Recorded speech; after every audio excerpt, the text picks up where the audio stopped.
దేవునికి స్తోత్రం. హల్లెలూయా. లూకా సువార్త 13వ అధ్యాయం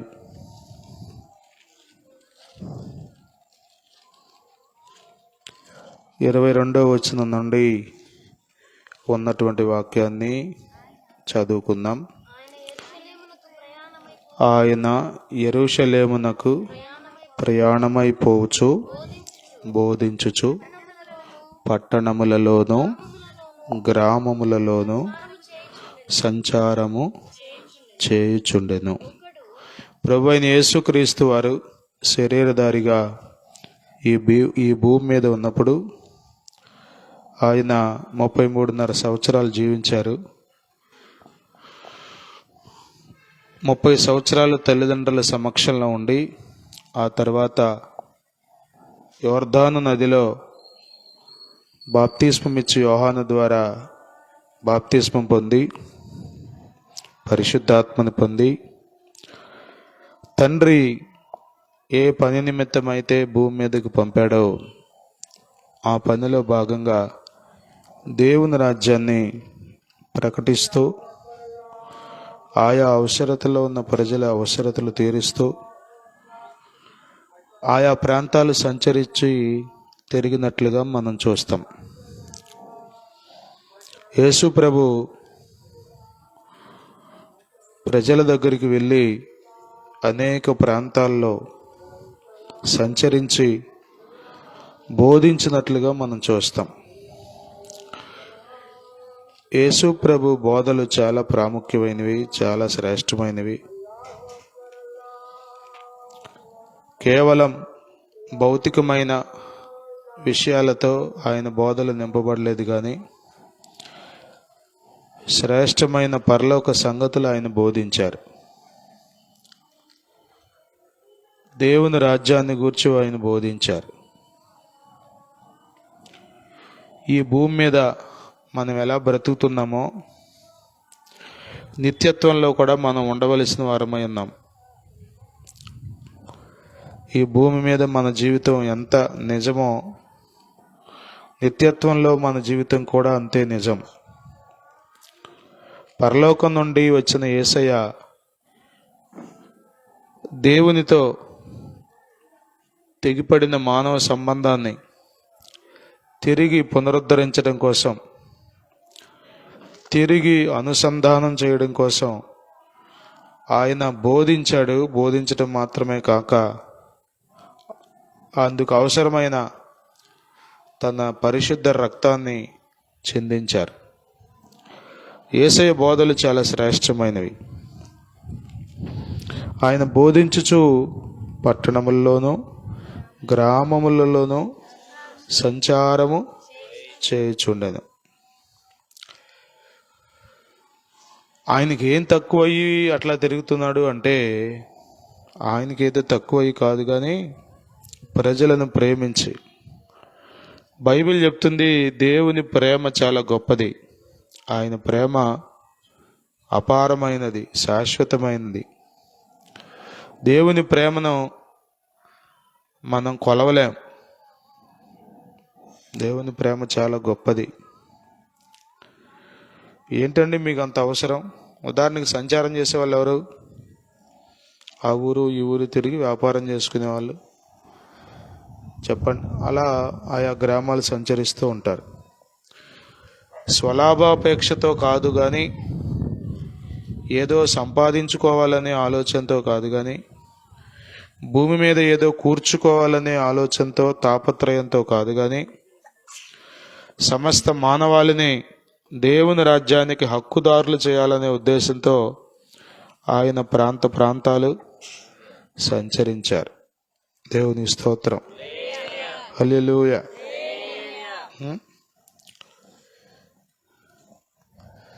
మీరు చూసే ఉంటారు, ఈ మధ్యకాలంలో ఒక న్యూస్ వచ్చింది. ఎక్కడ చూసినా ఆర్టిఫిషియల్ ఇంటెలిజెన్స్ నడుస్తుంది. ఇప్పుడు రోబోస్, హోటల్లో రోబోలు ఉంటున్నాయి, ఎయిర్పోర్ట్లో రోబోలు ఉంటున్నాయి, ఎక్కడ చూసినా రోబోలే. లోకంలో ఉన్న పరిస్థితులు తట్టుకోలేకుండా రోబో సూసైడ్ చేసుకుందండి. చూసే ఉంటారు మీరు. అంటే సూసైడ్ అంటే ఏమీ లేదు, తన వైర్లు తానే అవి తెంపేసుకుందంట. అంత భయంకరమైంది ఈ లోకం. అంటే రోబోలు కూడా ఉండడానికి కష్టమైన లోకం.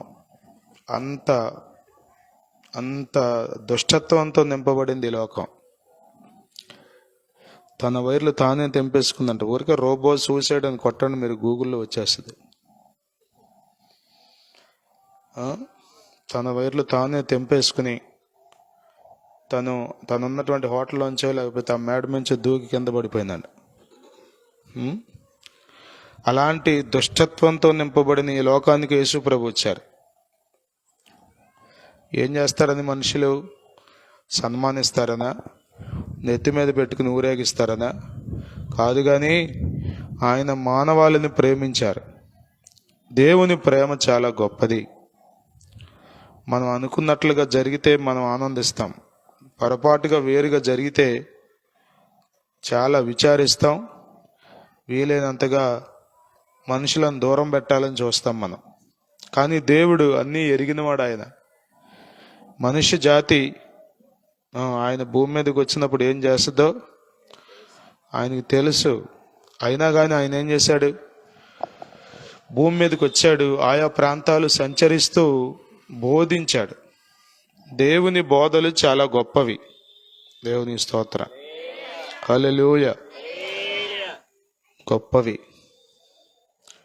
సంచారం చేశాడు. ఒక్కొక్క ప్రాంతంలో ఒక్కొక్క వేషభాషలు, ఒక్కొక్క రకమైన వాతావరణం. అయినా కానీ ఆయన అనేక ప్రాంతాలు సంచరించాడు. ఒక చోట కూర్చుని ఆశ్రమాన్ని స్థాపించి, భక్తులారా మీరందరూ నా దగ్గరికి రండి అని చెప్పలేదు. ఆయనే ప్రజల దగ్గరకు వెళ్ళాడు, ప్రాంత ప్రాంతాలకు తిరిగాడు. దేవుని ప్రేమ ఇందులో మనకు కనబడుతుంది.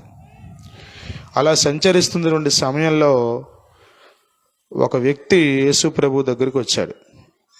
23వ వచనంలో, ఒకడు, ప్రభువా, రక్షణ పొందువారు కొద్ది మందేనా అని ఆయనను అడుగగా. ఇది ప్రశ్న. యేసు ప్రభుని అడుగుతున్నాడు ఏమని? రక్షణ పొందేవారు కొద్ది మందేనా? రక్షణ పొందేవారు ఎంతమంది రక్షణ పొందాలి? రక్షణ అసలు ఎవరికి అంటే, భూమి మీద పుట్టిన ప్రతి మనిషి రక్షణ పొందాలి. ఏమిటి రక్షణ అంటే, మానవాళి దేవుని చేత సృజించబడింది. మానవాళి దేవుని స్వరూపంలో చేయబడిన దేవుని సృష్టి అయి ఉన్నారు, దేవుని చేతి పని అయి ఉన్నారు. మనుష్య జాతిని దేవుడే యథార్థవంతులుగా తన పోలికలో కలుగు చేశాడు. అయితే ఏదైనా తోటలో మొట్టమొదటి మనుష్యుడైన ఆదాము దేవుని ఆజ్ఞను అతిక్రమించి అవిధేయుడై చేయరాని కార్యం చేసి తినవద్దన్న ఆ మంచి చెడుల తెలివినిచ్చే వృక్ష ఫలాన్ని తిని పాపాన్ని మూటగట్టుకున్నాడు. తద్వారా దేవునితో సహవాసాన్ని పోగొట్టుకున్నాడు. ఇలా ఆదాము ద్వారా మానవాళికి అంతటికి పాపం సంక్రమించింది. ఈ పాపం ద్వారా మనిషికి మరణం వచ్చింది. పాపము వలన వచ్చు జీతము మరణం. అది కేవలం భౌతికమైన మరణం మాత్రమే కాదు, కానీ రెండవ మరణము అనే అగ్నిగుండం. పాపం వలన నరకం మనుషుడికి సంప్రాప్తించింది. ఈ నరకం నుండి తప్పించడం కోసం ప్రభువు రక్షణ ప్రణాళికను సిద్ధపరిచాడు. అందులో భాగంగా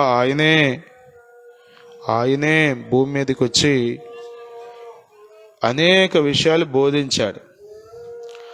ఆశ్చర్యం అనిపిస్తుంది. యేసు ప్రభు బోధలు కూడా మనుషులకి అర్థం కాల, కొద్దిమందికి కొద్దిమందికి అపార్థం అయ్యాయి, కొద్దిమందికి ఆయన మాట్లాడే మాటల్లో నుండి వేరే వేరే అర్థాలు తీసుకుని ఆయన్ని చంపాలని ప్రయత్నం చేశారు. ఇలాంటి సంఘటనలు మనం చూస్తాం. రక్షణ ప్రణాళికను సిద్ధపరచడానికి వచ్చాడు ప్రభు అయిన యేసుక్రీస్తు. ఆయనతో పాటు ఉన్నటువంటి ఒక వ్యక్తి అడుగుతున్నాడు, ప్రభువా, రక్షణ పొందేవారు కొద్దిమందేనా? భూమి మీద ప్రస్తుత మానవ జనాభా 800 కోట్లు సుమారుగా.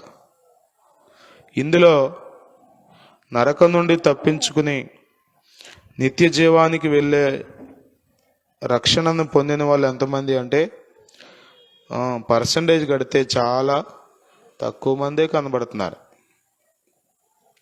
రక్షణ పొందేవారు కొద్ది మందేనా?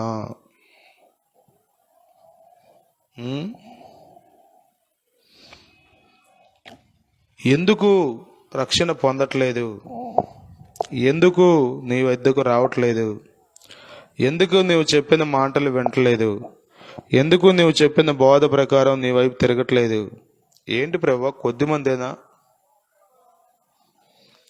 రక్షణ ఎందరి కొరకు అంటే దేవుని వాక్యం చెప్తుంది, అందరూ రక్షించబడాలి. అది దేవుని చిత్తం. ఎవరూ నశించకూడదు, ఎవరూ నరకానికి వెళ్ళకూడదు, ఎవరు ఆ భయంకరమైన అగ్నిగుండంలో పడిపోకూడదు. ఒక వ్యక్తి ఒక్కసారి నరకానికి వెళ్ళిన తర్వాత ఇంకా అతని కొరకు మనమేం చేసినా, అతడేమి చేసినా అందులో నుండి బయటపడడం అసాధ్యం. అతడు అక్కడ ఎంతసేపు ప్రార్థన చేసినా సుఖం ఉండదు. అతని కోసం మనం ఇక్కడ ఎంతసేపు ప్రార్థన చేసినా అవకాశం ఉండదు. ప్రియులరా, రక్షణ పొందేవారు కొద్దిమందేనా? కొద్దిమందే.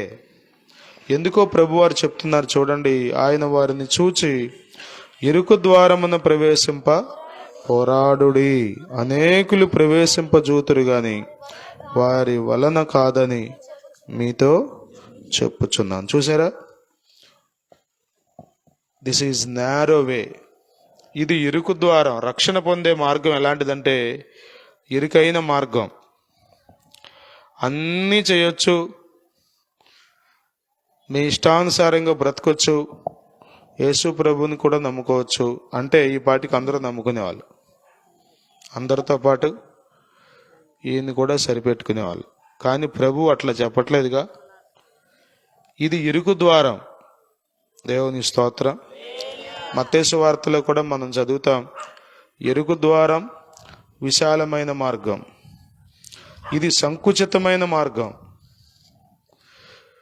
ద్వారం ఇరుగ్గానే ఉంటుంది, లోపలికి వెళ్ళాక మార్గం కూడా ఇరుగ్గానే ఉంటుంది కదా. ఇది హైవే లాగా ఉండదు. యేసయ్య మార్గం హైవే లాగా బొమ్మని వెళ్ళిపోవటానికి ఉండదు. కష్టాలు, కన్నీళ్ళు, కలవరాలు, శోధనలు. రక్షణ పొందడం ఒక ఎత్తు అయితే, పొందిన రక్షణను కాపాడుకుంటూ ఆఖరి శ్వాస వరకు నిలబడ్డం ఇంకొక గొప్ప సంగతే. అందుకే అంటున్నాడు, ప్రవేశించడానికి చాలా మంది చూస్తారు కానీ కొద్ది మందే ఉంటారు. ఎందుకంటే ఇది పోరాటం. దేవునికి స్తోత్రం కలుగును గాక. హల్లెలూయా, హల్లెలూయా. ఇది పోరాటం. నరుని కాలం భూమిపై యుద్ధకాలం. మరి ముఖ్యంగా రక్షణ పొందిన వ్యక్తి భూమి మీద అనేకమైన ఆత్మీయ పోరాటాలు గుండా వెళ్ళవలసింది. ఇది పోరాటం.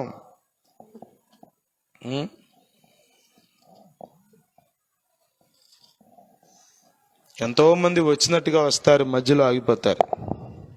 ఏదన్నా శ్రమ రాగానే, ఏదైనా ఇబ్బంది రాగానే, ఎవరైనా ఆటంకం పెట్టగానే వెంటనే వెనుదిరిగిపోతారు. రకరకాల కారణాలతో మనుషులు లోకంలో కలిసిపోయిన సందర్భాలు మనం చూడొచ్చు. యేసు ప్రభు దగ్గరికి వచ్చిన వాళ్ళలో కూడా కొద్దిమంది మధ్యలోనే వెళ్ళిపోయినట్లుగా మనం చూస్తాం.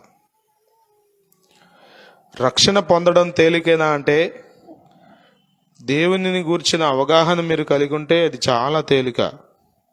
ఈ మార్గంలో నడవడం తేలికేనా అంటే తేలికే. ఎందుకంటే ప్రభు నీతో ఉంటాడు, ఆయన నీ పక్షంగా యుద్ధం చేస్తాడు. హల్లెలూయా.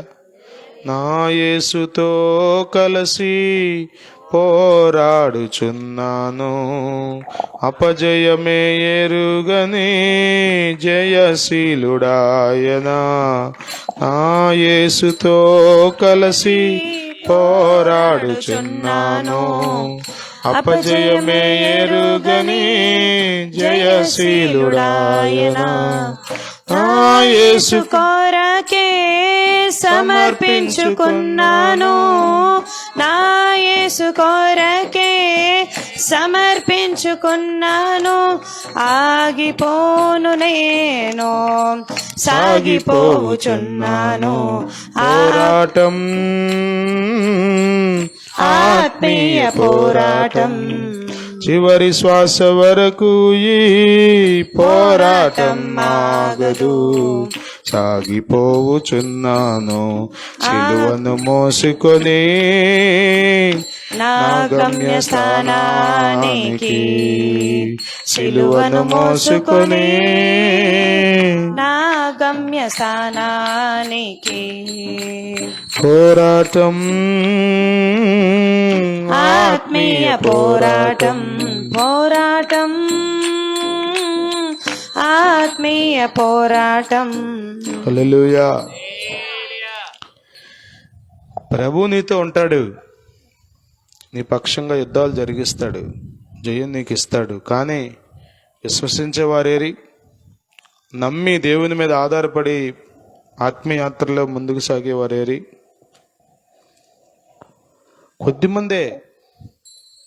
కొద్దిమందే. ఎన్నో వర్తమానాలు వినబడుతున్నాయి, ఎటువైపు చూచినా మైకులే, ఎటువైపు చూచినా సువార్త, ఎటువైపు చూచినా వాక్యమే. కానీ ఎంతమంది ప్రభువుని తెలుసుకుంటున్నారు? ఎంతమంది ప్రభు ప్రేమను గ్రహించగలుగుతున్నారు? ఎంతమంది నరకపు అనుభవాల్లో నుండి తప్పించబడి నిత్యజీవ మార్గాల్లోనికి వస్తున్నారు అంటే కొద్దిమందే.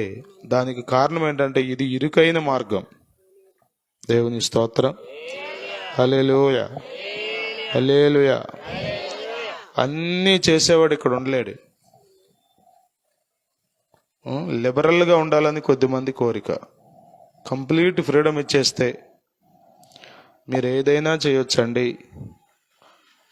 అంటే ఇక్కడ కొంచెం ఇబ్బంది లేకుండా ఉంటారండి అని. ఒకవేళ మొహమాటం కోసం పాస్టర్ గారు ఏదైనా చేయొచ్చు అని చెప్పొచ్చు, కానీ దేవుడు అలా చెప్పట్లా. ఇది ఇరుకు మార్గం, ఇందులో ప్రవేశించడానికి పోరాడాలి. దేవుని స్తోత్రం. రక్షణ ఉచితం, రక్షణ ఉచితం. రక్షణ పొందడానికి మనమేమి వెల చెల్లించవ అవసరం లేదు, కష్టపడవలసిన పని లేదు. ఆయన మన రక్షణ కొరకు తన రక్తం చిందించాడు, చేయవలసిందంతా ఆయన చేశాడు. రక్షణ పొందిన మనం ఇందులో పోరాడుతూ ముందుకు సాగాలి. దేవునికి స్తోత్రం. హల్లెలూయా, హల్లెలూయా. నో పెయిన్ నో గెయిన్ అన్నారు.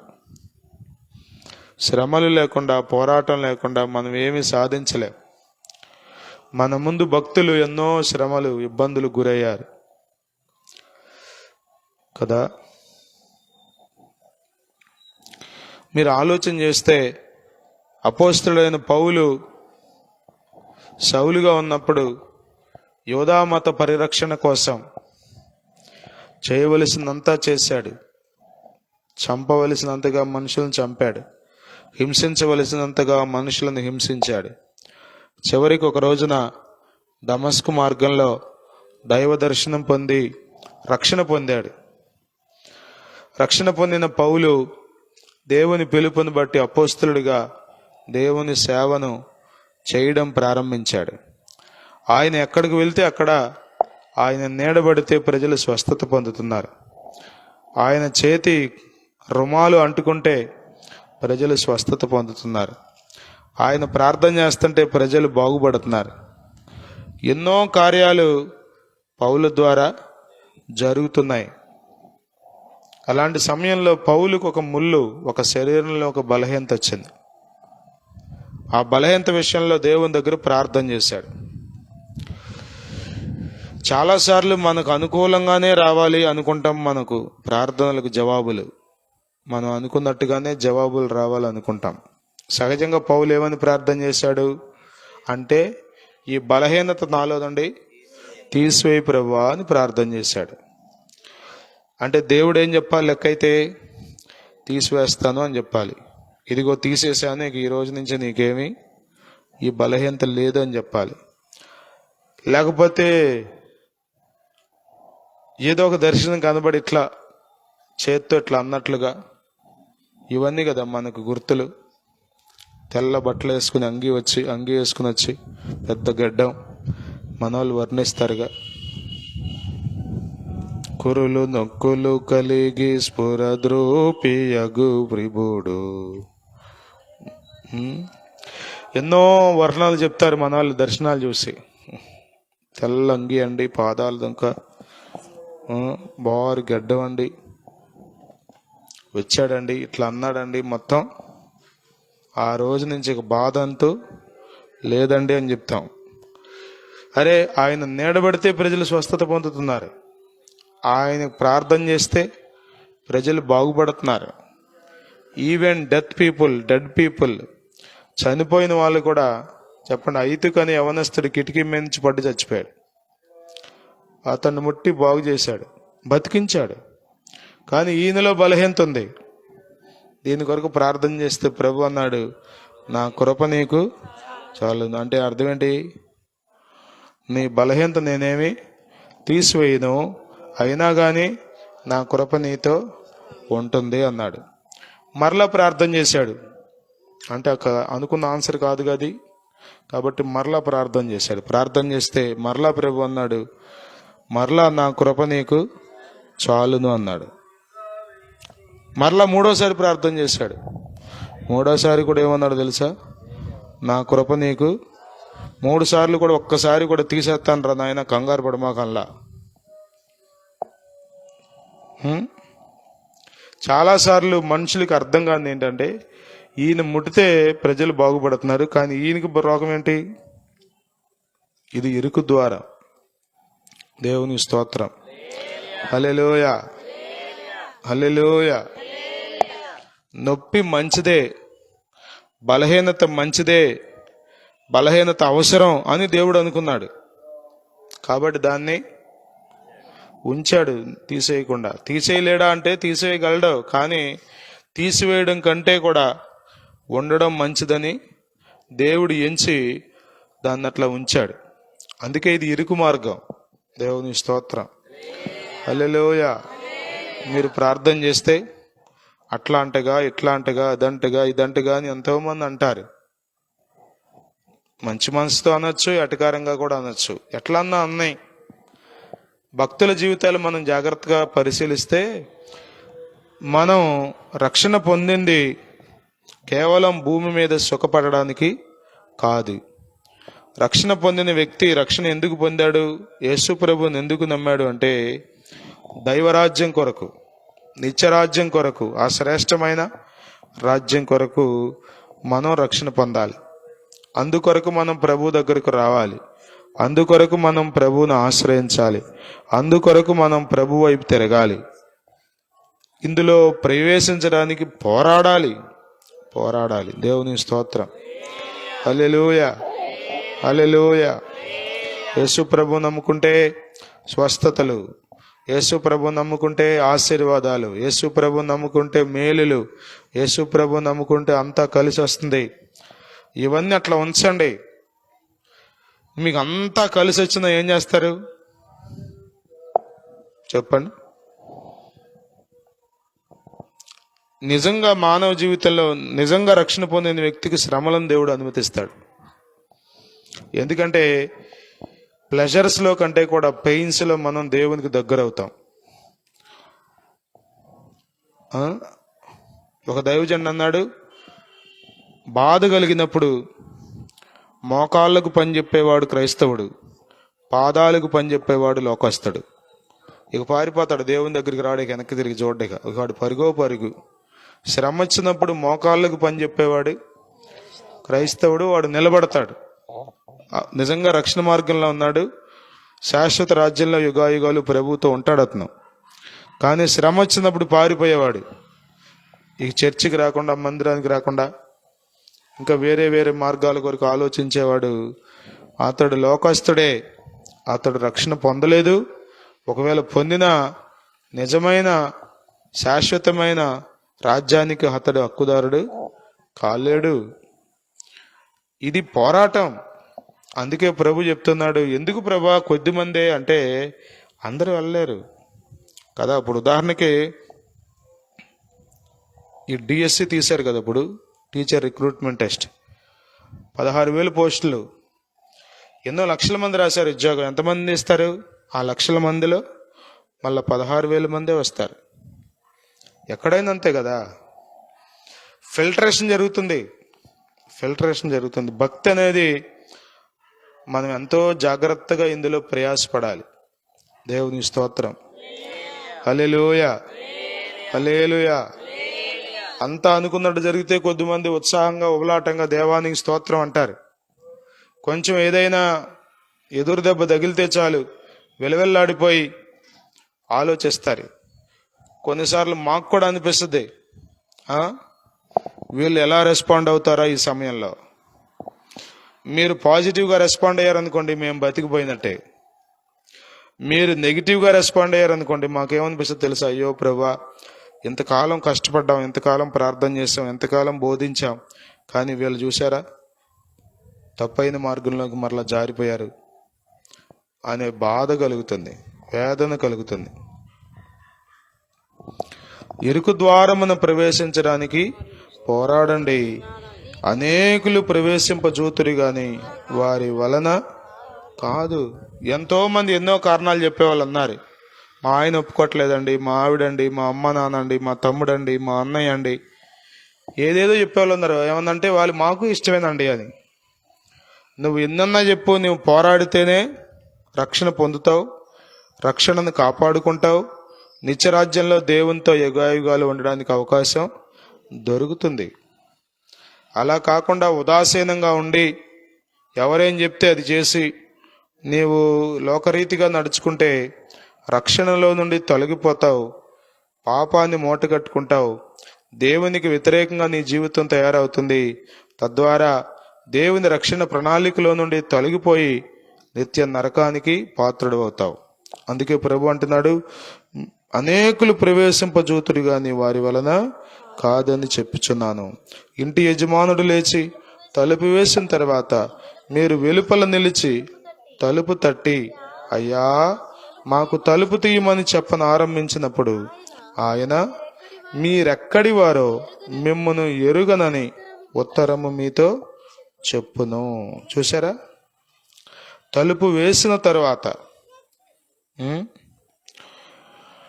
ప్రియమైన వారలారా, ఇవన్నీ తలుపులు తెరవబడిన అనుభవాలు. తెరువబడి ఉన్నది కృప ద్వారము, త్వరపడి రమ్ము అని ఒక పాత పాట ఉంటుంది. ఇది తెరవబడిన కాలం, తలుపులు తెరవబడిన కాలం, నీకు అవకాశాలు ప్రభు ఇస్తున్న కాలం. ఒక్కసారి తలుపు వేయబడితే ఇక నీకు అవకాశం రాదు. తలుపులు తెరచియుండగనే విరిగిన మనసుతో సాగెదవా, తలుపులు తెరచి ఉండగానే విరిగిన మనసుతో సాగెదవా, కాలమపాయముగా నుండే సమయము సద్వినియోగించు, కాలమపాయముగా నుండే సమయము సద్వినియోగించు. హల్లెలూయా. తలుపులు వేసిన తర్వాత తలుపు తడుతున్నారంట. అయ్యా తలుపు తీ అని మొదలు పెడితే అంటాడంట ఆ యజమానుడు అంటాడంట, మీరెక్కడి వారో మిమ్మును. వాళ్ళు చెప్తున్నారు, మీ సముఖమందు మేము తిని త్రాగుచుంటుమే, నీవు మా వీధులలో బోధించితివే. చూసారా, అలానే ఇంట్లో కూటం చెప్పినప్పుడు నేను విన్నాగా. మేము కూడా విన్నామండి. ఆ రోజున మేము కూడా వచ్చామండి. మేము కూడా మీతో పాటు కలిసి ఆ విందులో కూర్చుని భోజనం చేసామండి. ఎన్నో చెప్పొచ్చు నువ్వు కారణాలు, ఎన్నో చెప్పొచ్చు నువ్వు రుజువులు. కానీ ఒక్కసారి తలుపు వేయబడిన తర్వాత తలుపులు తెరవబడవు. ప్రియమైన వారలారా, దేవుని వాక్యం సెలవిస్తుంది. ఎఫెసీయులకు రాసిన పత్రిక, అపోస్తలుడైన పౌలు ఎఫెసీయులకు రాసిన పత్రిక 5వ అధ్యాయం 15వ వచనంలో 5:15 మనం ఈ మాట చదువుతాం. దినములు చెడ్డవి గనుక మీరు సమయమును పోనీయక సద్వినియోగము చేసుకొనుచు అజ్ఞానుల వలె కాక జ్ఞానుల వలె నడుచుకున్నట్లు జాగ్రత్తగా చూచుకొనుడి. సమయం పోయిన తర్వాత ఏం చేస్తావు నువ్వు? ఈ రోజుతో లాస్ట్ డేట్ అన్నారనుకోండి పలానా జాబ్కి అప్లై చేయడానికి, రేపెళ్ళి హడావుడి చేస్తే ఏం జరుగుద్ది? ఏముంది, ఈరోజు అయిపోయింది, ఈ రోజు దాకా నీకు ఇచ్చారు డేటు కదా. మీరు చూసే ఉంటారు, చాలా ఎంట్రన్స్ ఎగ్జామ్లకి టైం పెట్టారు. ఇప్పుడు 1 నిమిషం లేట్ అయినా ఇక అక్కడ గేట్ దగ్గర నుంచి బయటికి తోసేటవే తప్ప లోపలికి. ఒక పిల్ల కాళ్ళు చేతులు పట్టుకుని బతిమిలాడుతుంది పోలీస్ని, ప్లీజ్ అంకుల్, ప్లీజ్ అంకుల్ అని. ఏం ఎగ్జామ్ అది? నీట్ అనుకుంటా, మేబీ మెడికల్ ఎంట్రన్స్ ఎగ్జామినేషన్. ఏడుస్తుంది. అయినా కానీ సమయాన్ని సద్వినియోగం చేసుకో ప్రియుడా, దేవుని బిడ్డా. దేవుడు నీకు అవకాశాలు ఇస్తున్నాడు. దేవుడు నీకు ఇంకా అవకాశాలు ఇచ్చాడు. ఈ రాత్రి కూడా అవకాశం ఇచ్చాడు. ఎన్నెన్నో మాటలు చెప్పి ఒకవేళ మనుషుల దగ్గర నెగ్గుకొస్తున్నావేమో నువ్వు, కానీ ఒక్కసారి తలుపు వేయబడితే, ఒక్కసారి తలుపు మూయబడితే ఇక నీ మాటలు వినే నాదుడెవడు? ఒకవేళ ఎన్ని మాటలు చెప్తావో నీవు, మేము నీతో పాటు కలిసి భోంచేసాంగా, ఆ రోజు నేనేగా నీకు స్వీట్ వేసింది, ఆ రోజు నీకేగా నేనేగా చెయ్యి నీకు నీళ్ళు ఇచ్చింది, కడుక్కోమని టవల్ ఇచ్చింది నేనేగా, తుడుచుకోమన్నాగా, అదట్టాగా ఇదిట్టాగా అని విన్నన్నా చెప్పచ్చు. కానీ నీవు ఎరుకు మార్గంలోనికి రాలా, అందులో ప్రవేశించడానికి ఇష్టపడలా, అందులో కొనసాగడానికి పోరాడలా. కాబట్టి నీవు బయటే ఉండాలి తప్ప లోపలికి రావడానికి వీల్లేదు. ఇది నాలో ఎంతో మందికి వాక్యం వినబడుతుంది, ఎంతో మందికి వాక్యం వినబడుతుంది. ఎంతమంది గ్రహించగలుగుతున్నారు? ఎంతమంది విధేయులుగా ఉండగలుగుతున్నారు? ఎంతమంది ప్రభు వైపు తిరగగలుగుతున్నారు? ప్రియులరా, దేవుడు వీటన్నిటినీ నీ మీద ఉంచి సాక్ష్యం చెప్పబోతున్నాడు. ఇవన్నీ నీ మీద సాక్ష్యం చెప్పబోతున్నాయి. అవకాశాలన్నీ దేవుడు నీకు ఇస్తున్నాడు. అవకాశాలన్నీ దేవుడు నీకు ఇస్తున్నాడు. ఎంత బోధ విన్నా మారవా? ఎన్ని మాటలు దేవుని గురించి వినబడుతున్నా నీవు దేవుని వైపు తిరగవా? ఎన్ని ప్రసంగాలు విన్నా నీ మనసు మార్చుకోవా? నీ తీరు మార్చుకోవా? పరిశుద్ధుడైన సృష్టికర్త అయిన దేవుని వైపు తిరగవా? ఇంకెంతకాలం అలాగే ఉంటావు? రక్షణ పొందవా? నిర్లక్ష్యాన్ని విడిచిపెట్టవా? లోకాన్ని, లోక స్నేహాన్ని, పాపపు అనుభవాలను విడిచిపెట్టవా? ఈ పాపం నిన్ను నాశనానికి తీసుకెళ్ళిపోతుంది. ఈ అపవిత్రత నిన్ను ముంచేస్తుంది. ఒక రోజున నువ్వెంతో సరదాగా ఉందనుకుంటున్నావు పాపం. ఈ పాపంతో చెలగాటమాడుతున్నావే, అది నిన్ను నిలువున అగ్నిగుండంలో పడేస్తుంది. తప్పించే నాదుడు ఎవడు లేడు. అందుకే ప్రభు నీకు ఈ రాత్రి అవకాశం ఇస్తున్నాడు.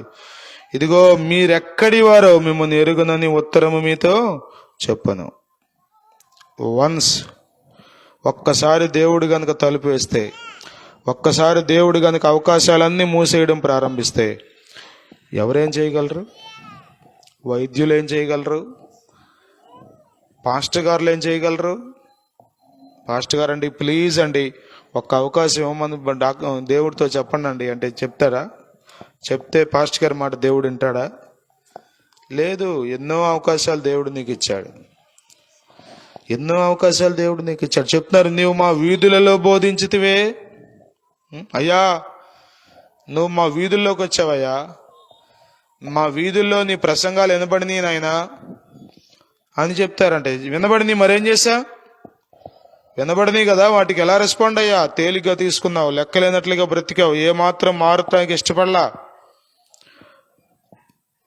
కానీ ఇప్పుడు మాత్రం చెప్తున్నావు, నువ్వు ఆ రోజు మా ఇంటికి వచ్చావు, నేను మీతో పాటు తిరిగాను, అది చేశాను, ఇది చేశాను, ఏదేదో చెప్తున్నావేమో. 27వ వచనంలో అంటున్నాడు, అప్పుడు ఆయన, మీరెక్కడి వారో మిమ్మల్ని ఎరుగునని మీతో చెప్పుచున్నాను, అక్రమము చేయు మీరందరూ నా యొద్ద నుండి తొలగిపోండని చెప్పును. అక్రమము చేయు మీరందరూ. అక్రమం అంటే ఏంటి తెలుసా? చాలా మంది ఏదో అక్రమం అనుకుంటున్నారు. దేవునిని దేవునిగా గుర్తించకపోవడమే అక్రమం. సృష్టికర్త అయిన దేవుణ్ణి పక్కన పెట్టి మిగతా వాటన్నిటినీ ఆరాధించడమే అక్రమం. నిన్ను సృష్టించిన సృష్టికర్తను మర్చిపోయి, నీకు ప్రాణం పోసిన దేవుణ్ణి మర్చిపోయి, నిన్ను రూపించిన దేవుణ్ణి మర్చిపోయి ఇంకెక్కడెక్కడో నీవు సాగిలి పడుతున్నావే, అది అక్రమం. అక్రమం. అక్రమము చేయు వార్లారా, మీరందరూ నా యొద్ద నుండి తొలగిపోండని చెప్పును.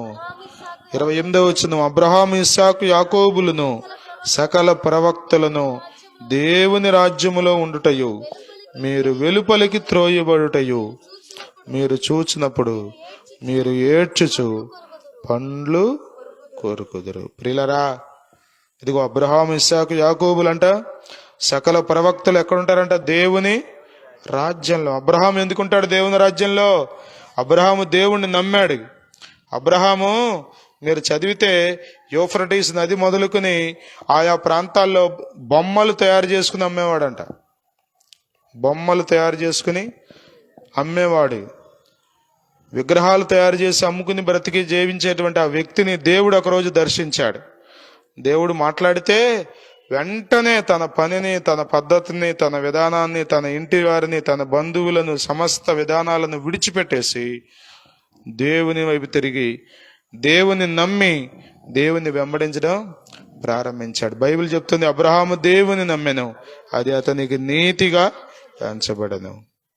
అబ్రహాము దేవుని నమ్మాడు కాబట్టి అబ్రహాం ఎక్కడున్నాడంట? దేవుని రాజ్యంలో ఉన్నాడు. ఇస్సాకు ఎక్కడున్నాడు? దేవుని రాజ్యంలో ఉన్నాడు. యాకోబు ఎక్కడున్నాడు? దేవుని రాజ్యంలో ఉన్నాడు. సకల ప్రవక్తలు ఎక్కడున్నారు? దేవుని రాజ్యంలో ఉన్నారు. దేవుని వాక్యాన్ని తృణీకరించిన నువ్వెక్కడుంటావు అంటే ఏడ్చుచు పండ్లు కొరుకుతూ ఆ వెలుపటి చీకట్లోనికి త్రోసివేయబడతావు. ప్రియమైన వార్లరా, ప్రభు నిన్ను ప్రేమించి అవకాశం ఇచ్చాడు. ఇదే రక్షణ దినం, ఇదే మిక్కిలి అనుకూలమైన సమయం. ప్రభు నీ మొర వింటాడు. ప్రభువా అని నువ్వు పిలిస్తే ఆయన నీ వైపు తిరుగుతాడు, నిన్ను పట్టుకుంటాడు, నిన్ను హత్తుకుంటాడు, నిన్ను సరిచేస్తాడు, నిన్ను శుద్ధి చేస్తాడు. సమస్త పాపమును తొలగించి సమస్త పాపం ద్వారా వచ్చిన శాపమును కొట్టివేసి నిన్ను శుద్ధీకరించి తన సొత్తుగా, తన బిడ్డగా చేసుకుంటాడు. రక్షణ పొందే కృప దేవుడు నీకు ఇచ్చాడు. బైబిల్ చెప్తుంది, మీరు విశ్వాసము ద్వారా కృపచేతనే రక్షణ పొందుతారు. ఇది మీ వలన కలిగినది, ఏదో క్రియల వలన కలిగేది కాదు. ఏదో చేసి రక్షణ పొందడానికి లేదు. నీవు విశ్వసిస్తే చాలు. నమ్ము ప్రతివారు ఉచితంగా నీతిమంతులుగా తీర్చబడుతున్నారని రోమా 3:24 మనం చదువుతాం. ప్రియులారా, ప్రభు మనకు అవకాశం ఇచ్చాడు. ఇదిగో ఇక్కడ వీళ్ళందరూ చెప్తున్నారు తలుపు వేయబడిన తర్వాత, అయ్యా తలుపు తీయ్యా, అయ్యా తలుపు తీయ్యా అని. ఇంకప్పుడు ఏం చేయగలరు? ఒకరోజు రాబోతుంది దేవుని దగ్గరికి కనికరం ఉండదప్పుడు. ఇప్పుడు దేవుడు కనికరం కలిగే అవకాశాలు ఇస్తున్నాడు. దేవుడు కృప చూపుతున్నాడు. దేవుడు జాలి పడుతున్నాడు. దేవుడు ఇంకా ఇంకా ప్రేమిస్తున్నాడు. కానీ ఒకరోజు నాయన చెప్పండి, యోధా గోత్రపు సింహంగా మారబోతున్నాడు. ఉగ్రతనే కుమ్మరిస్తాడు తప్ప ఇక కనికరం అనేది మనుష్య జాతి మీదకి ఉండదు. ఆ భయంకరమైన తీక్షణమైన మహోగ్రత నీ మీద రాకముందే నువ్వు ప్రభు వైపు తిరుగు, రక్షణ పొందు, మారు మనసు పొందు, పాపాన్ని విడిచిపెట్టు, లోక స్నేహాన్ని విడిచిపెట్టు, అపవిత్రములైన కార్యాలన్నిటినీ విడిచిపెట్టు, ప్రభు దగ్గరికి రా, ప్రభు నీ హృదయంలో చేర్చుకో, ప్రభు నిన్ను స్వస్థపరుస్తాడు, ప్రభు నిన్ను శుద్ధి చేస్తాడు, ప్రభు నిన్ను బాగు చేస్తాడు, ప్రభు నిన్ను నూతన సృష్టిగా చేస్తాడు, సమస్తము క్రొత్తగా చేస్తాడు, పాతవన్నీ పోయేటట్లుగా చేస్తాడు. రక్షణ పొందు. ఇదిగో అబ్రహాము, ఇస్సాకు, యాకోబులు ఏ దేవుని రాజ్యంలో అయితే ఉన్నారో నువ్వు కూడా ఆ రాజ్యంలో ఉండడానికి ప్రభు అయిన యేసుక్రీస్తు వారు ఆయా గ్రామాల్లో సంచరించారు, ఆయా పట్టణాల్లో సంచరించారు. ఈనాటికి ఆయన స్వరం వినబడుతూనే ఉంది, ఆయన ప్రేమతో పిలుస్తూనే ఉన్నాడు. నీవు అంగీకరించి లోబడి ఆయన వైపు తిరిగితే ఆయన గొప్ప రక్షణ నీకు ఇచ్చి తన రక్షణ వస్త్రంతో నిన్ను అలంకరించి తన సొత్తైన ప్రజగా చేసుకుని నిత్యరాజ్యంలో, ఆ దైవరాజ్యంలో ఉండే కృప దేవుడు నీకు ఇస్తాడు. అట్టి కృప మనం అందరము పొందుకొందుముగాక. నిత్య నరకం నుండి తప్పించబడదుముగాక. ఎరుకు ద్వారములో ప్రవేశించుటకు పోరాడదుముగాక. రక్షణలో నిలిచి ఉందుముగాక. రక్షణ పొందుకొందుముగాక. ప్రభు తన కృపా మహదైశ్వర్యం చొప్పున ప్రతి ఒక్కరిని రక్షించునుగాక. ప్రార్థన చేసుకుందాం.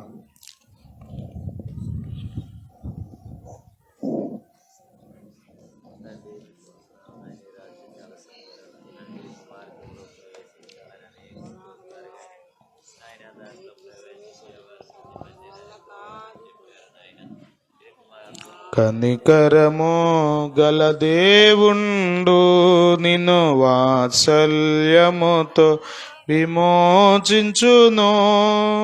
కనికరము గల దేవుండు నిన్ను వాత్సల్యము విమోచించును. కృప కనికరముల మకుటము నీకు ధరింపచేసి ఘనపరచన్. కృప కనికరముల మకుటము నీకు ధరింపచేసి ఘనపరచన్. యేసుని స్వీకరించు, క్రీస్తేసుని స్వీకరించు. నీ హృదయపు ద్వారము తెరువుము, త్వరితము తానే ప్రవేశించును. నీ హృదయపు ద్వారము తెరువుము, త్వరితము తానే ప్రవేశించును. యేసుని స్వీకరించు, క్రీస్తేసుని స్వీకరించు. మన్నించు సర్వ పాపమును తనే మాన్పును, సర్వ రోగములను మన్నించు. సర్వ పాపములను తనే మాన్పును, సర్వ రోగములను. కృప కనికరముల మకుటము నీకు ధరింపచేసి ఘనపరచన్. కృప కనికరముల మకుటము నీకు ధరింపచేసి ఘనపరచన్. యేసుని స్వీకరించు, క్రీస్తేసుని స్వీకరించు.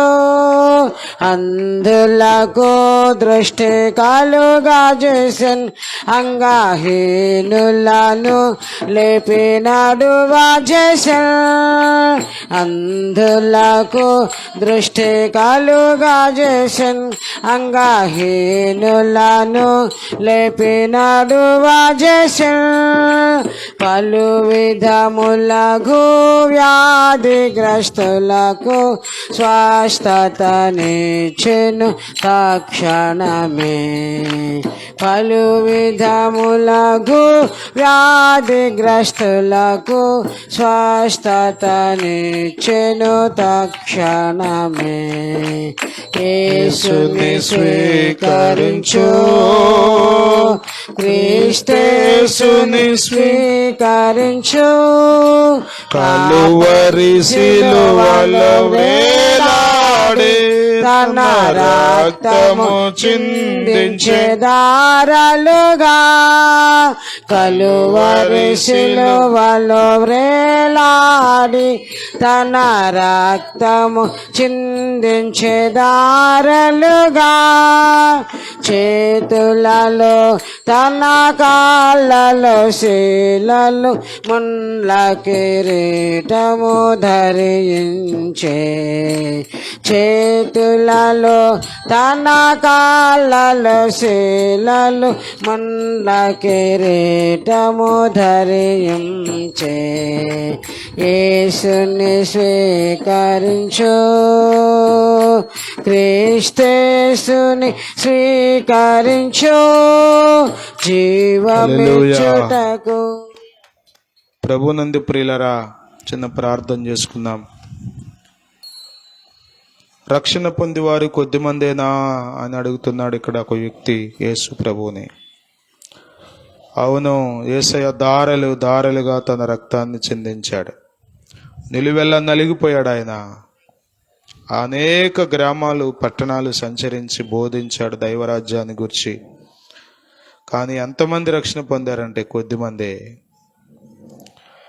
అవును కదా, నేటికి కూడా యేసయ్య ప్రేమ మాటలు వినబడుతున్నప్పటికీ, యేసయ్య దైవరాజ్య సువార్త వినబడుతున్నప్పటికీ పొందేవారు కొద్దిమందే కదా. విడుదలను కోరుకునేవారు కొద్దిమందే కదా. ఆ కొద్ది మందిలో నీవు ఉండవా? తృణీకరించబడిన అనుభవాల్లోనే ఉంటావా? ఇదిగో తలుపు వేయబడబోతుంది. ఒకరోజు తలుపు వేయబడబోతుంది. తలుపు వేసిన తర్వాత నువ్వేమి చేసినా, ఎంత గగ్గోలు పెట్టినా, ఎంత కేకలు వేసినా, నీ కొరకు తలుపు తెరవబడదు. ప్రభు నేను ప్రేమించి నీకు అవకాశం ఇచ్చాడు. యేసుని నీ హృదయంలోకి స్వీకరించు. ప్రభువా, నేను రక్షణ పొందుతానయ్యా. నేను నరకంలోనికి వెళ్ళను ప్రభువా. నాకు ఆ భయంకరమైన శిక్ష వద్దు ప్రభువా. నిత్య జీవంలో యుగాయుగాలు దైవరాజ్యంలో నీతో ఉంటానయ్యా అని నీ హృదయాన్ని తెరిచి యేసయ్యను నీ హృదయంలో చేర్చుకో. నీ హృదయం ముందు ఆయన్ని ప్రభువుగా ప్రతిష్ఠించుకో. రక్షణ పొందుకుంటావు. పాపం మీద జయం పొందుకుంటావు. విడుదల పొందుకుంటావు. గొప్ప కార్యాలు నువ్వు చూస్తావు. రక్షణ పొందేవారు కొద్దిమందేనా? నువ్వే గుంపులో ఉన్నావు? రక్షణ పొందిన వారి గుంపులో ఉన్నావా?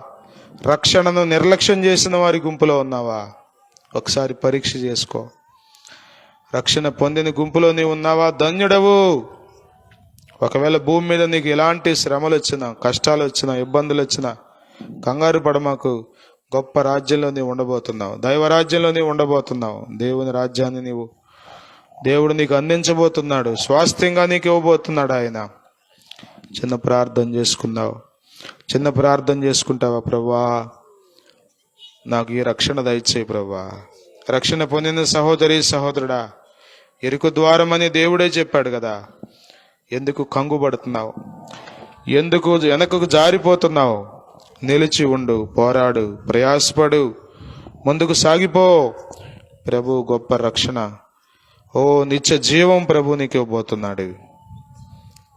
ప్రభు నీకు ఇవ్వబోతున్నాడు. ఇది ప్రభు నీకు ఇచ్చిన గొప్ప అవకాశం. రేపు నీది కాదు, రేపు నీది కాదు. ఈ రాత్రి ప్రభు నీకు ఇచ్చాడు ఈ అవకాశం. రక్షణ పొందే అనుభవాల్లో నీవు ఉండు. నిత్య జీవాన్ని సంపాదించుకునే అనుభవాల్లో నీవు ఉండు. నిర్లక్ష్యంగా ఉండకు, త్రోసివేయకు, తృణీకరించి హేళనగా చూడకు, తక్కువగా చూడమాకు దేవ మార్గాన్ని. దేవుడు నిన్ను ప్రేమించి నీకు ఇచ్చిన అవకాశం ఇది. చిన్న ప్రార్థన చేసుకో. అమాంతం రక్షణ పొందుతావు. ఎలా రక్షణ పొందుతావో నీకే తెలుస్తుంది. అది నేను రక్షణ పొందాను అని నువ్వు చెప్పగలవు. ప్రభు నీ హృదయంలో చేర్చుకేసయ్యా, నేను పాపిని ప్రభువా, నన్ను క్షమించు నాయన. నీ రక్తంతో నన్ను కడుగయ్యా. నీ బిడ్డగా నన్ను చేసుకున్నాయన. నరకం నుండి నన్ను తప్పించయ్యా. దైవరాజ్యంలో నేను కూడా ఉండే కృప నాకు దయచేయి ప్రభువా. గతకాలపు కీడంతా నీ రక్తంలో కొట్టివేయి ప్రభువా అని ఒక చిన్న మాట మనస్ఫూర్తిగా ప్రార్థన చేసుకో. ప్రభు నిన్ను రక్షిస్తాడు. నిత్య జీవానికి వారసుడిగా చేస్తాడు. ప్రార్థన చేసుకుందాం.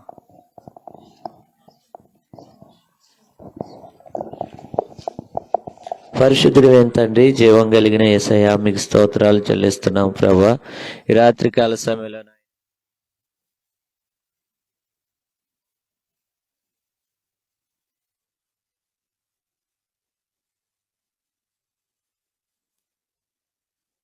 చెల్లిస్తున్నాం ప్రభా. నాయన మరి నాయన మీరు ఆయా పట్టణాల్లో ఆయా గ్రామాల్లో సంచరిస్తూ ప్రభా, నాయన దేవుని రాజ్యమును గురించి, ఆ పరలోక రాజ్యమును గురించి నాయన మీరు అనేక పర్యాయములు నాయన అక్కడ ఉన్న ప్రజలకు మీరు బోధిస్తూ ప్రకటిస్తూ నాయన మీరు ఆ గ్రామాల్లో సంచరించినంత కాలం నాయన అక్కడున్న ఒక వ్యక్తి వచ్చి నాయన అయ్యా అనేక మంది ఉన్నారు, రక్షణ కొద్ది మందే పొంది ఉన్నారని ప్రభా సెలవిచ్చినప్పుడు ప్రభా మీరు నాయన ఇది ఇరుకు మార్గమని, దీంట్లో ప్రవేశించడానికి పోరాడాలని అయ్యా మీరు సెలవిచ్చారు ప్రభా. తండ్రి ఈ రాత్రికాల సమయంలో మీరు నాయన మాతో కూడా మీరు మాట్లాడినందుకు వందనాలు ప్రభా. అవును నాయన, రక్షణ ఉచితమే, కానీ నాయన రక్షణ పొందిన తర్వాత నాయన ప్రభా నీ సన్నిధిలో నాయన నిత్యము భయం కలిగి ప్రవర్తించాలని, నా ప్రవర్తన అంతటిని జాగ్రత్తగా చూసుకోవాలని నాయన మీరు సెలవిచ్చినట్లుగా ప్రభా నాయన తండ్రి నాయన ప్రభా మీరు కృప చూపండి. అబ్రహాము, ఇస్సాకు, యాకోబులు నాయన ఎలాగైతే మిమ్మల్ని నమ్మారో ప్రభా అయ్యా అలాగును నాయన ఈ ప్రాంత ప్రజలు, ఈ గ్రామ ప్రజలు కూడా నాయన మిమ్మల్ని నమ్మడానికి సహాయం చేయండి. మీరే మార్గం, మీరే సత్యం, మీరే జీవమై ఉన్నారని అయా తండ్రి మీ ద్వారా తప్ప వేరొక మార్గం లేదని, అయా మోక్ష రాజ్యానికి చేరేది మీ ద్వారానేనని ప్రభా ఈ ప్రాంత ప్రజలు వినడానికి, లోబడడానికి మీరు సహాయం చేయండి నాయన. మీ మాటలు ప్రజల హృదయాలు పనిచేయనట్లుగా అయా తండ్రి కార్యం జరిగించినట్లుగా పరిశుద్ధాత్ముడా మీరు సహాయం చేయండి. ఎవరైతే నాయన యెహోవా దొరకు కాలాన ఆయన వెదకమన్నావు నాయన, ఆయన సమీపంగా ఉన్నప్పుడే ఆయన వెదకు రమ్మన్నావు నాయన. మీరు నాయన ఈ గ్రామాన్ని ప్రేమించి ఈ గ్రామంలో ఈ రాత్రికాల సమయంలో సంచరించి నీ బిడ్డలతో మీరు మాట్లాడారు కదా నాయన. వారు నాయన మీ మాటలు విన్నారు, మీకు లోబడడానికి, మీ వద్దకు రావడానికి, మిమ్మల్ని వెదకడానికి ఆయన మీ మార్గంలో నాయన చేరినట్లుగా, ప్రవేశించినట్లుగా నాయన వారు పోరాడినట్లుగా మీ కృపను అనుగ్రహించండి. పరిశుద్ధాత్మ ఎంతమంది అయితే మీ సన్నిధిలో ప్రార్థించారో, వాళ్ళ హృదయాల్లో నిశ్చయించుకున్నారో, వారి కుటుంబాల్లో, వారి జీవితాల్లో మీ కార్యాలు జరిగించండి. కుటుంబాలన్నీ కలిసి మీ సన్నిధిలో ఉండినట్లుగా నాయన ఆ నిత్య రాజ్యంలో చేరినట్లుగా మీ కృపను అనుగ్రహించండి. మీ వాక్యం ప్రతి బిడ్డ హృదయంలో ఫలించినట్లుగా నాయన మీ కార్యాలు జరిగించండి. అలాగే ఈ సంఘం అంతటిని కూడా నాయన మీరు దీవించండి ప్రభా. నాయన పౌలు గారికి నాయన బలహీనత వచ్చినప్పుడు నాయన మీ సన్నిధిలో ప్రార్థించినప్పుడు నా కృప నీకు చాలునన్నావు నాయన. మేము అనేకమైన పరిస్థితుల గుండా నడిపించబడుతున్నప్పుడు నాయన ఎక్కడ కంగారు పడకుండా నాయన దాన్ని మీ కృప కొరకు వేడుకోవడానికి మీరు సహాయం చేయండి. నా బలహీనతలు యందే మీ శక్తి పరిపూర్ణమవుతుందని భక్తుడు నాయన తెలుసుకున్నట్లుగా నాయన అవునయ్యా మేము ఎప్పుడు బలహీనం అప్పుడే మీ శక్తి మా యందు పరిపూర్ణమవుతుందని నాయన మేము గ్రహించిన వారమై తండ్రి మీరు ఇచ్చే నిత్య రాజ్యం కొరకు మేము ఎదురు చూస్తూ అయ్యా తండ్రి ఆ ఇరుకు మార్గంలో నాయన మేము పోరాడడానికి, నాయన ప్రవేశించడానికి, మేము పోరాడడానికి మీరు మాకు సహాయం చేయండి. ఇరుకులో కూడా విశాలత కలగజేసే దేవుడవు నాయన తండ్రి. మీ మార్గం నుండి ఎక్కడ తొలగిపోకుండా, కుడి ఎడంలో త్రొట్టెళ్లకుండా నాయన ఇంకొన మా కుటుంబాల్లో ఎవరైతే రక్షణ పొందలేదో ప్రభా వారు కూడా నాయన ఈ మార్గంలోనికి వచ్చినట్లుగా నాయన మీ కృపా కార్యాలు జరిగించమని వేడుకుంటున్నాం. ఈ రాత్రికాల సమయంలో ఈ కూడిక అంతటిని మీరు ఆశీర్వాదకరంగా జరిగించినందుకు స్తోత్రాలు. ఈ కూడికను ఏర్పాటు చేసుకుని ఈ కుటుంబాన్ని, బిడ్డలను మీరు దీవించండి. వారికి రావాల్సిన దీవెన ఆశీర్వాదాలు మెండుగా దయచేయండి. మీ కార్యాలు ఇంకొన్ని కుటుంబంలో జరిగించమని మీ దాసుని బలపరిచి వాడుకున్నందుకు వందనాలు. సంఘం అంతటి మీరు దర్శించినందుకు స్తోత్రాలు. తిరిగి కుటుంబాలకు వెళ్తుండగా మీ సన్నిధి మా అందరికీ తోడుగా ఉంచమని, మీ వాక్యం నీరు కట్టి మా అందరి హృదయాల్లో ఫలింపచేయమని నజరేయుడైన యేసుక్రీస్తు నామములో అడుగుతున్నాను మా పరమ తండ్రి. ఆమేన్, ఆమేన్. ఇప్పుడు మన పరమ తండ్రి అయిన దేవుని ప్రేమ, కుమారుడైన యేసుక్రీస్తు కృప, పరిశుద్ధాత్మని యొక్క అన్యోన్య సహవాసం కూడిన మనకందరకు, సకల పరిశుద్ధులకు, విశేషంగా ఈ కుటుంబీకులకు సదా తోడయుండి నడిపించునుగాక. ఇచ్చరాజ్యమునకు వారసులుగా చేయునుగాక. ఆమేన్. యేసు రక్తమే జయం, శిలువ రక్తమే జయం. ప్రభు యేసు నామమున మనకి సంపూర్ణ విజయము కలుగునుగాక. ఆమేన్. బలో యేసుక్రీస్తు మహారాజుకి, రాజుల రాజుకి, మరణమును గెలిచి తిరిగి లేచిన యేసయ్యకి, రక్షణనిచ్చే యేసయ్యకి, మోక్ష భాగ్యమిచ్చే యేసయ్యకి, త్వరలో రాబోతున్న మెస్సియాకి, బలో యేసుక్రీస్తు మహారాజుకి జై. హల్లెలూయా, హల్లెలూయా హల్లెలూయా. మీ అందరికీ వందనాలు.